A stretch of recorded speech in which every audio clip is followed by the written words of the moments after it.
여러분, 사순절과 부활절을 지나 이제 계속해서 믿음장의 말씀을 이어가도록 하겠습니다. 사순절 이전까지 우리는 아브라함에 대한 믿음을 3번에 걸쳐서 함께 살펴보았습니다. 오늘은 그의 아내 사라의 믿음에 대한 말씀입니다. 아브라함의 아내 사라가 여러분 얼마나 미인이었는지 모릅니다.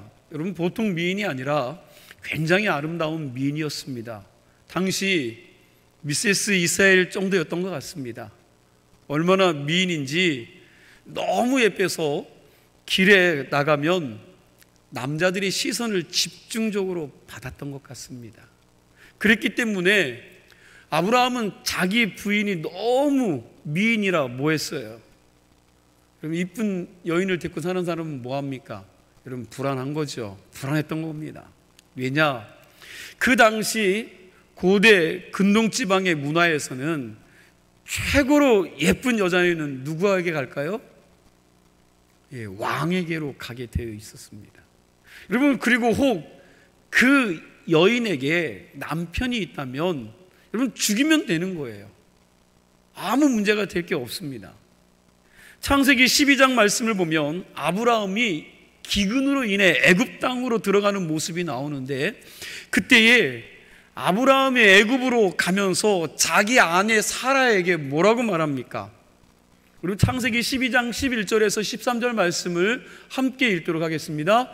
그가 애굽에 가까이 이르렀을 때에 그의 아내 사라에게 말하되 내가 알기에 그대는 아름다운 여인이라 애굽 사람이 그대를 볼 때에 이르기를 이는 그의 아내라 하여 나는 죽이고 그대는 살리리니 원하건대 그대는 나의 누이라 하라. 그러면 내가 그대로 말미암아 안전하고 내 목숨이 그대로 말미암아 보존되리라 하니라. 아멘.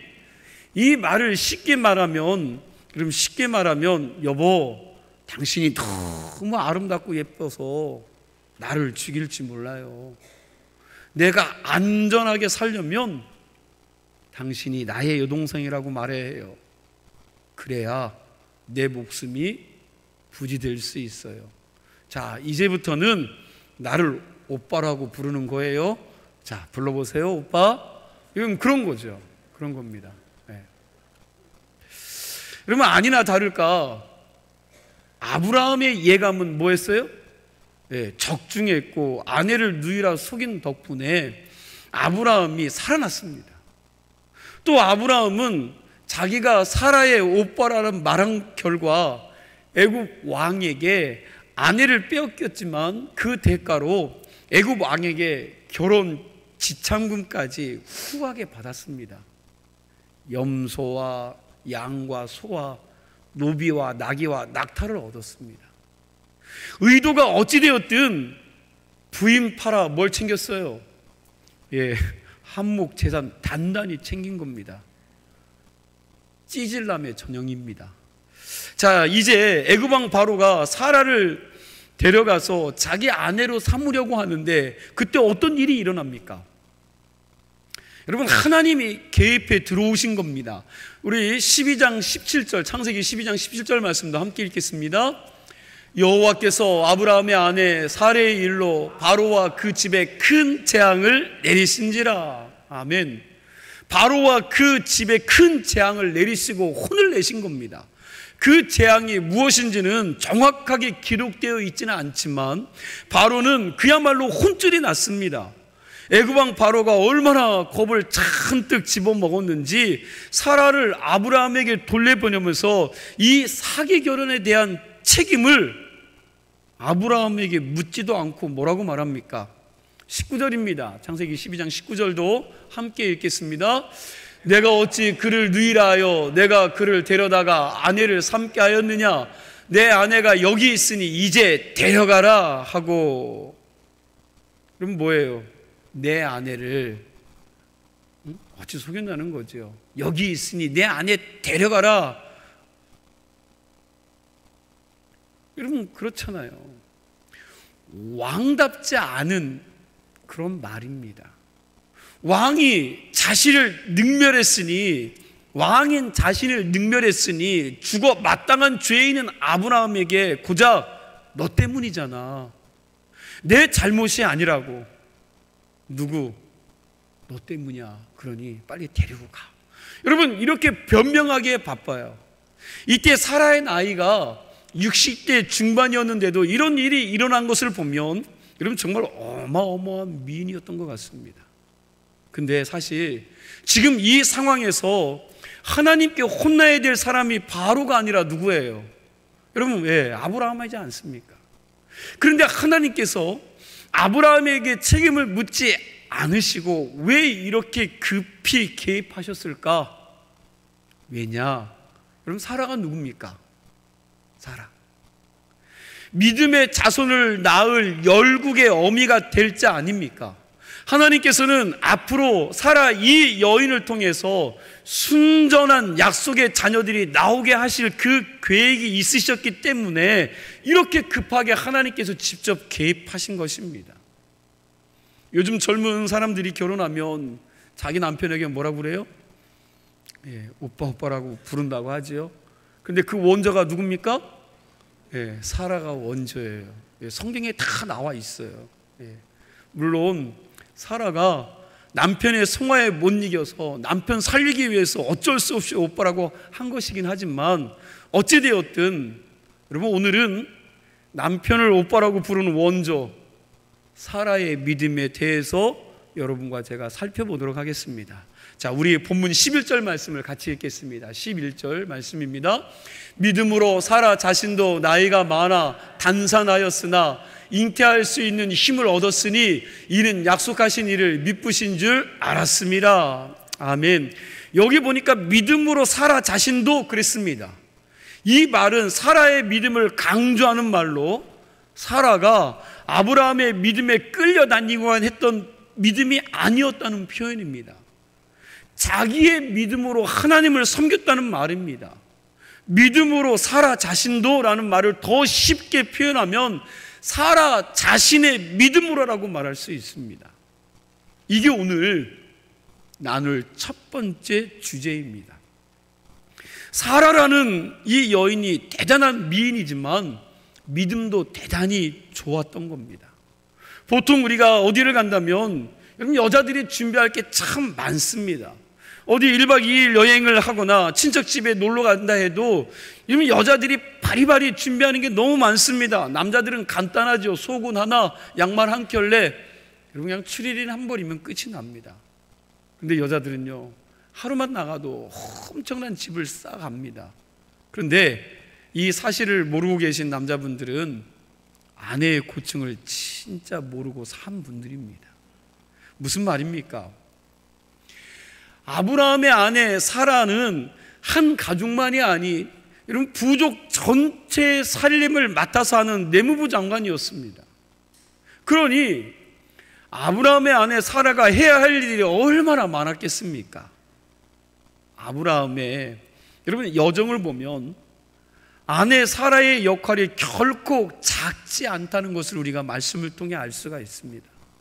사라가 남편 아브라함의 말을 듣고 자기 삶의 터전인 고향 땅을 떠날 때 어디로 가야 할지도 모르고 떠났는데 기가 찼을 것이라는 생각이 듭니다. 그때 아브라함의 나이가 75세였고 이 사라의 나이가 65세였는데 남편 아브라함은 자기가 어디로 가는지도 모르고 사라에게 여기를 떠나자고 합니다. 사라는 그 소리를 듣고 굉장히 황당했을 것입니다. 아주 막막했을 것입니다. 아마 사라가 보통 여인이었다면 남편에게 헛소리하지 말라고 하면서 이 나이에 가기는 어딜 가요? 여기서 다 적응해서 살았는데 어딜 또 딴 데 가서 다른 사람들 만나서 적응하고 그 사람들과 관계를 맺고 내가 이 나이에 어떻게 그런 일들을 감당해요? 나는 하지 못해요. 여러분 그렇게 이야기했을지도 모릅니다. 여러분 만일 그때 사라가 그 여행을 반대했다면 어떤 일이 일어났을 것 같습니까? 또 한 가지 90세에 자기가 낳은 아들을 남편이 죽이겠다고 모리아산으로 데리고 가는데 이때 사라의 마음이 어떠했겠습니까? 만일 사라가 나는 이삭을 하나님 앞에 바칠 수 없다, 그 아들을 하나님께 죽이려면 나 먼저 죽이고 가라, 그럼 그렇게 했다면 어떠했겠습니까? 물론 아브라함이 사라에게 말을 하지 않아 모르고 있었을지도 모릅니다. 그렇지만 저는 여러분 절대 모르지 않았을 거라고 생각합니다. 모를 리가 없는 거죠. 하나밖에 없는 아들, 여러분 그 아들을 데리고 가는데 가는 길만 3일 길인 이 여정을 남편과 떠나는데 어떻게 이 일을 모르겠습니까? 보아하니 제사 드릴 채비는 다 했는데 그런데 뭐가 없어요? 보니까 재물이 안 보이는 겁니다.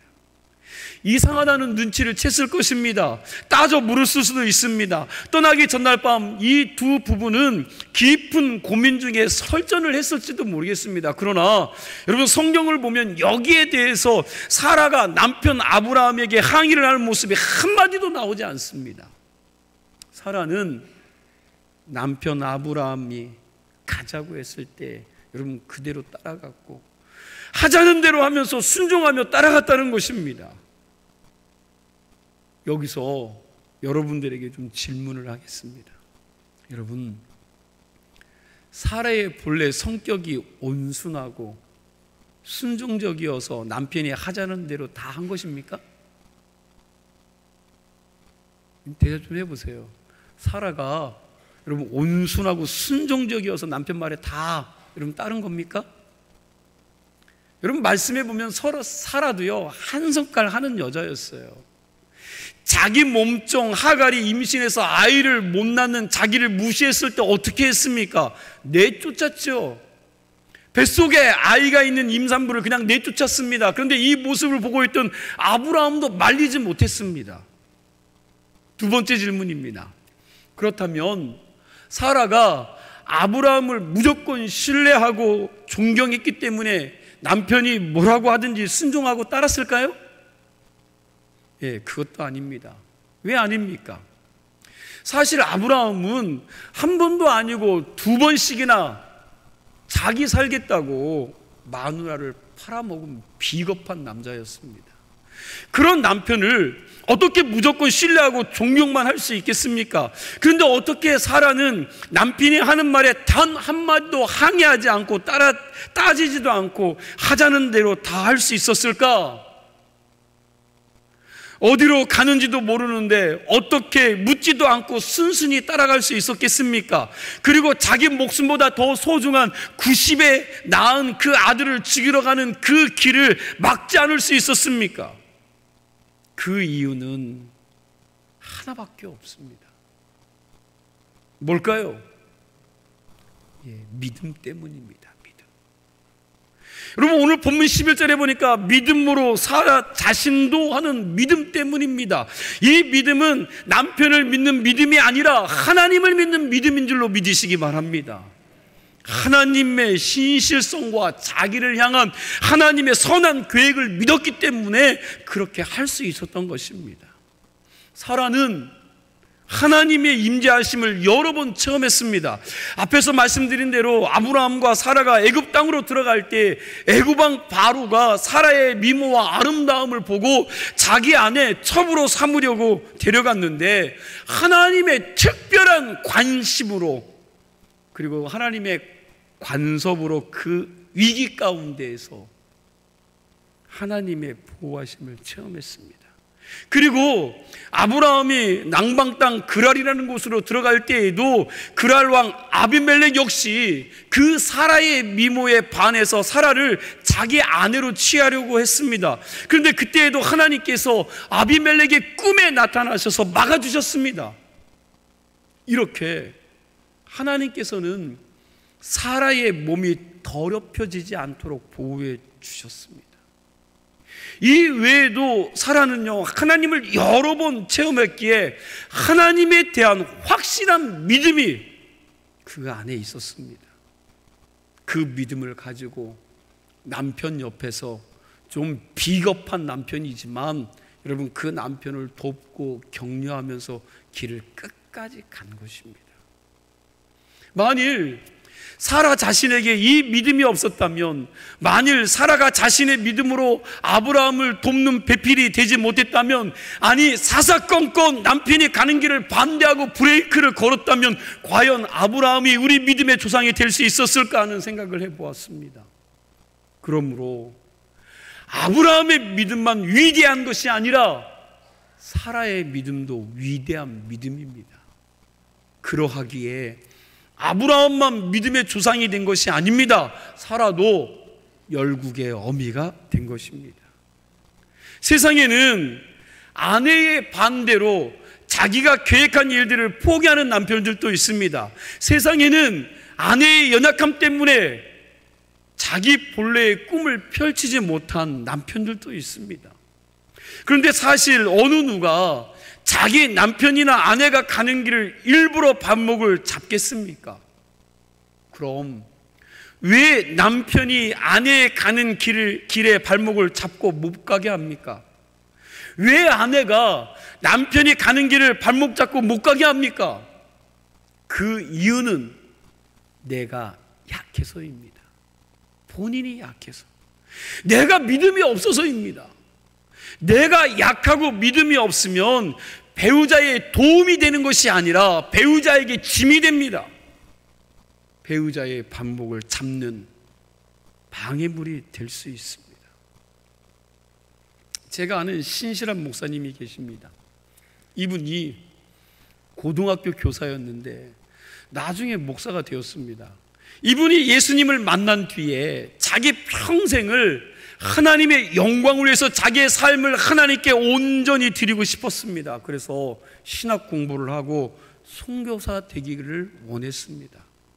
신학을 하고 목사까지 되었지만 부인의 반대로 인해 그 길을 가지 못했습니다.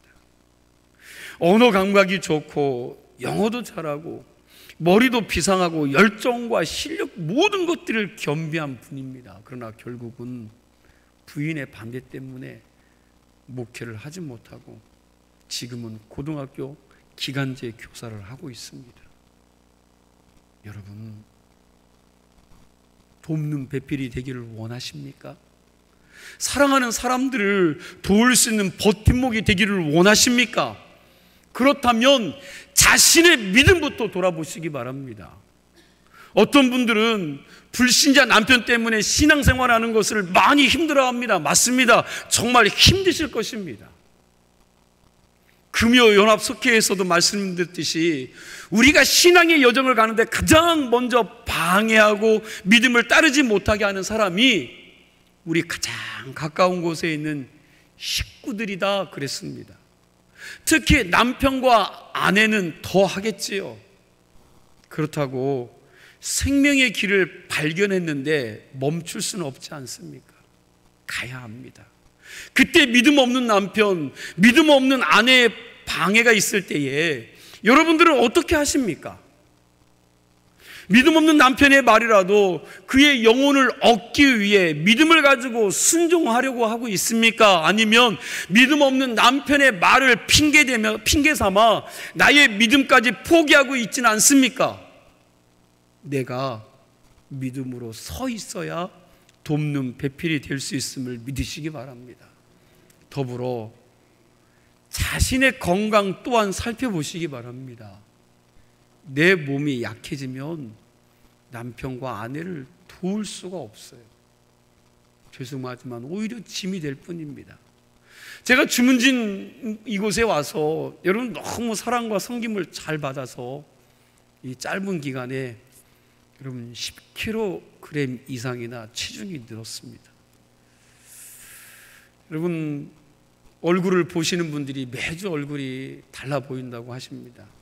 여러분 체중이 늘면 여기저기 아픈 곳이 생깁니다. 겉은 어떨지 모르지만 제가 몸이 여러분 그렇게 젊지만은 않습니다. 나름 여러분 나이 드신 분들의 고충을 좀 제가 압니다.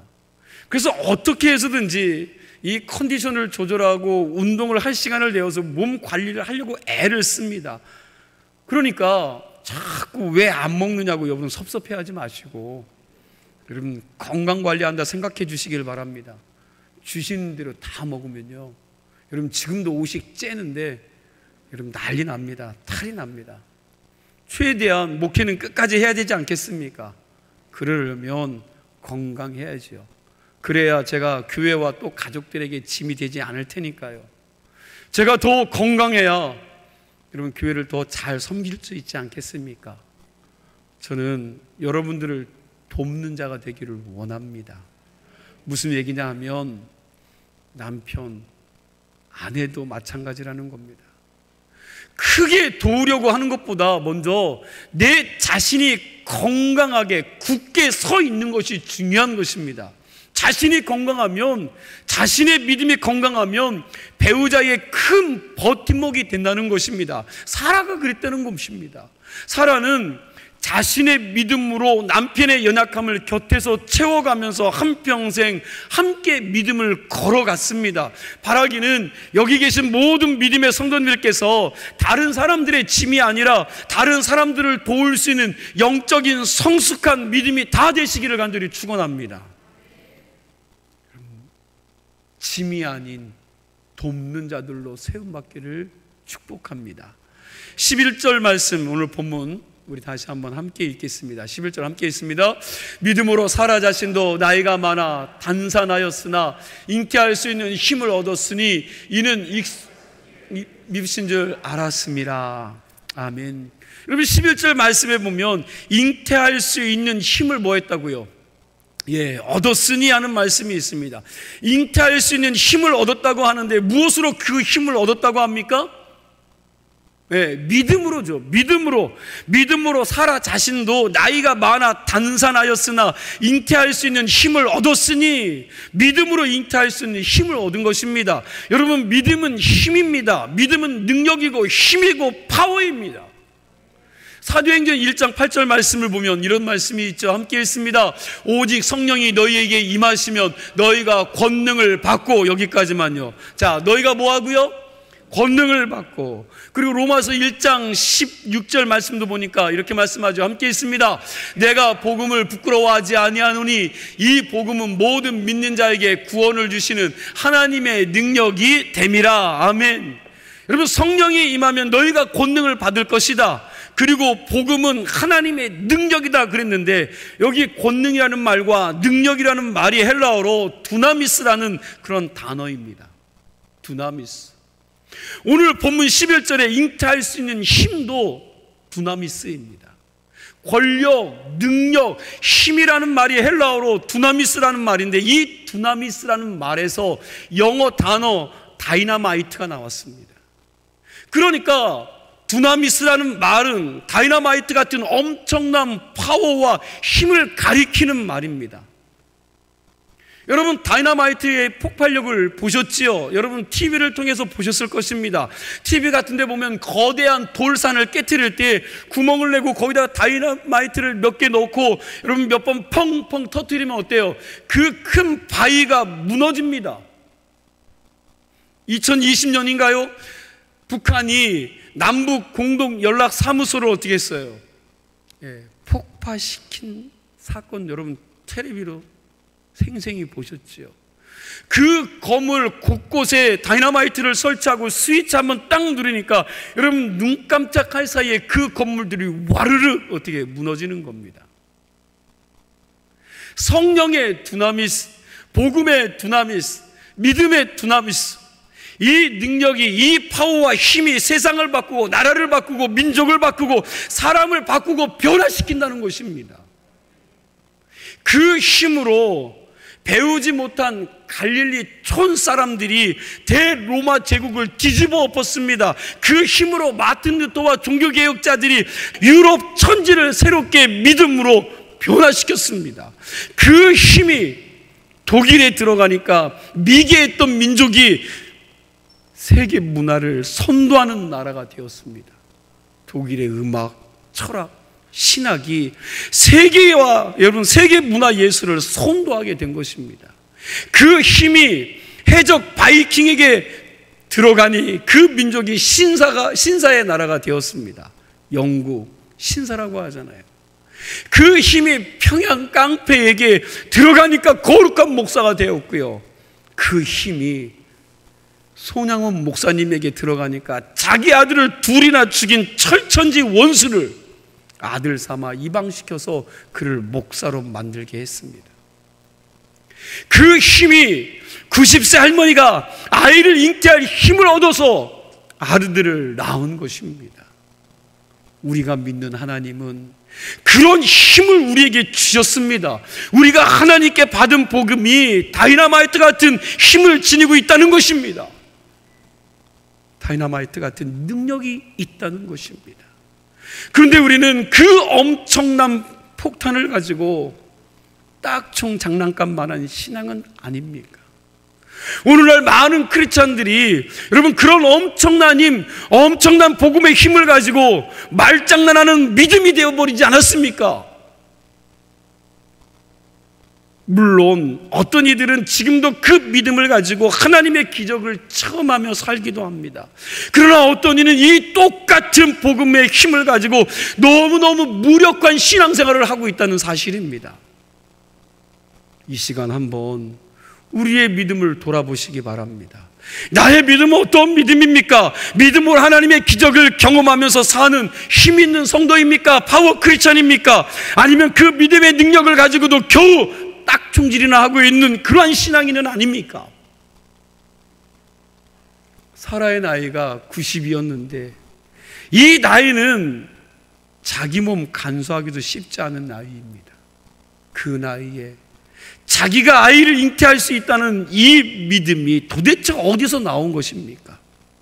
11절 하반절 말씀해 보니까 이렇게 말씀하고 있죠. 이는 약속하신 일을 미쁘신 줄 알았습니다. 우리 성경에서는 자기에게 약속하신 이가 미쁘다라고 번역했지만 영어 성경에서는 미쁘다는 말을 신용이 있다는 말로 번역을 했습니다. 신용이 있다. 그러니까 사라는 하나님을 믿을 만한 분으로, 신용이 있는 분으로 알았다는 것입니다. 90살 할머니가 아이를 잉태할 힘을 얻어서 아이를 낳을 수 있었던 것은 하나님은 약속한 것을 반드시 이루신다는 사실을 믿고 알았기 때문입니다. 사라 나이가 90의 아이를 잉태할 수 있다는 힘을 얻은 것은 자신의 확신과 신념이 아니었습니다. 사라가 잉태할 수 있는 힘을 얻은 것은 자기에게 약속의 말씀을 주신 그 하나님을 믿는, 그리고 믿을 만한 분으로 알았기 때문인 줄로 믿으시기 바랍니다. 12절 끝부분에 보니까 뭐라고요? 알았다라고 말합니다. 알았다. 이 알았다라는 말은 여러분 믿었다는 말보다 더 강한 표현입니다. 믿는다는 말은 믿어지지 않을 때에도 믿고자 하는 의지가 동반된 표현입니다. 그러나 알았다는 말은 믿음을 발휘할 필요 없이 그냥 지금 그 사실을 현실적으로 인식하고 알고 있었다라는 것입니다.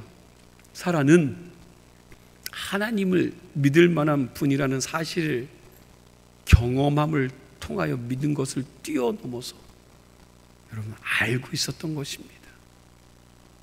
그 믿음이 90살 할머니로 하여금 아이를 잉태할 수 있는 힘을 얻게 한 줄로 믿으시기 바랍니다. 여러분, 하나님이 전지전능하시다는 사실을 믿으십니까? 하나님이 시건치 않고 당신이 약속한 것은 반드시 지키는 분인 줄로 믿으십니까? 이 사실을 믿을 수 있는 믿음이 있어야 합니다. 우리의 힘으로는 안 되지만 전능하신 하나님을 온전히 믿을 때, 그리고 그분의 약속의 말씀을, 언약의 말씀을 믿을 때 우리는 우리에게 나타내 주시고 역사하시는 그 하나님을 믿을 수 있습니다. 우리에게도 사라에게 나타난 하나님의 믿음의 역사가 그 믿음을 통해 나타나리라 믿습니다. 우리에게 이 믿음이 있으면 나의 연약하고 죽었던 부분이 살아나고 생명이 살아나는 놀라운 일들을 여러분 나타낼 줄로 믿습니다. 혹시 우리 가운데 아이를 낳지 못하는 부부가 있다면 이 믿음으로 아이를 생산할 수 있는 하나님의 선물을 받으실 수 있기를 축원합니다. 이 믿음으로 세상을 이기고 사단의 권세를 이기고 병든 몸이 고침을 받고 그리고 미래를 향한 두려움을 이겨낼 수 있기를 축원합니다. 마지막으로 살필 건 이것입니다. 사라는 믿음으로 하나님께 놀라운 상급을 받았습니다. 우리 12절 말씀을 같이 읽겠습니다. 12절 말씀 함께 읽습니다. 이러므로 죽은 자와 같은 한 사람으로 말미암아 하늘의 허다한 별과 또 해변의 무수한 모래와 같이 많은 후손이 생육하였느니라. 아멘. 사라는 127세를 살았지만 자기 몸으로 겨우 아들 하나밖에 낳지 못했습니다. 하지만 여러분, 그 아들 하나를 통하여 그의 후손들이 하늘의 별처럼 바다의 모래알같이 무수하게 많이 나왔습니다. 아들 하나로 인해 수많은 믿음의 후손들을 낳아 열국의 어미가 된 것입니다. 엄청난 상급을 받은 것입니다. 하나님은 정말 위대하시고 전능하신 하나님이십니다. 이렇게 우리에게 복을 주실 수 있는 분인 줄로 믿으시기 바랍니다. 하나로 수천을 수백만을 만드실 수 있는 분이 그 하나님입니다. 시작은 미약했어도 나중은 창대하게 하실 수 있는 분이신 줄로 믿으시기 바랍니다. 하나님이 하시는 일은 한계가 없습니다. 우리는 낙심하고 피곤하여 지쳐 포기할 때가 많지만 하나님은 일하시다가 지치시는 분이 아니신 줄로 믿으시기 바랍니다. 여러분, 성경에 나오는 믿음의 역사와 기적은 옛날 이야기가 아닙니다. 오늘날도 하나님을 온전히 믿는 자는 하나님의 기적을 볼 것입니다. 믿음으로 잉태하는 힘을 얻을 것입니다. 믿음으로 못 고칠 병이 고침받을 것입니다. 믿음으로 그동안 철저히 원수같이 지냈던 사람들과 회복되고 사랑할 수 있는 기적을 체험하게 될 줄로 믿습니다. 믿음으로 부부 사이가 회복되어지고 가정이 새로워질 것입니다. 그리고 믿음으로 망했던 사업체가 다시 일어날 줄로 믿습니다. 믿음으로 사단과 싸워 넉넉히 이기는 축복이 있으리라 믿습니다. 절망의 바닥에서 일어날 수 있게 하는 가장 근본적인 힘은 전지전능하시고 신실하신 그 하나님을 온전히 믿을 수 있는 그 믿음의 힘이 회복되는 것으로부터 시작됩니다. 여러분, 지금 우리의 삶 속에서 먼저 회복해야 될 것이 무엇인지를 바로 알고 우리의 믿음부터 회복할 수 있기를 소망합니다.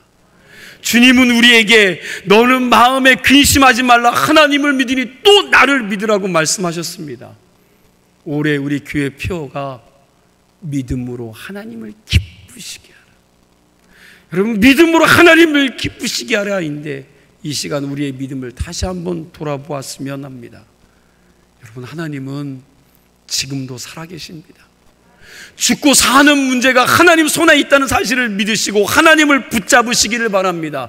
하나님은 어제나 오늘이나 영원토록 동일하신 분이십니다. 그 하나님은 여전히 우리를 사랑하시고 여전히 당신을 믿고 의지하는 사람들에게 상 주시기를 기뻐하시는 분인 줄로 믿으시기 바랍니다. 바라기는 저와 여러분이 믿음의 손을 높이 들고 그 하나님을 붙잡을 수 있기를 소망합니다. 우리가 어리석은 내 자신을 믿으면 실망할 수밖에 없습니다. 사람을 믿으면 여러분 반드시 실망할 것입니다. 돈과 명예를 붙잡으면 그것이 사라질 때 반드시 후회할 것입니다. 하지만 신실하신 하나님을 붙잡고 살아가는 사람은 결코 그 인생에 실망하지 않을 것입니다. 오늘 이 시간 살아계신 하나님, 신실하신 그 하나님을 내가 붙잡고 의지하는 믿음의 사람이 되겠다고 다시 한번 결단하는 은혜가 있어지기를 축원합니다. 기도합니다.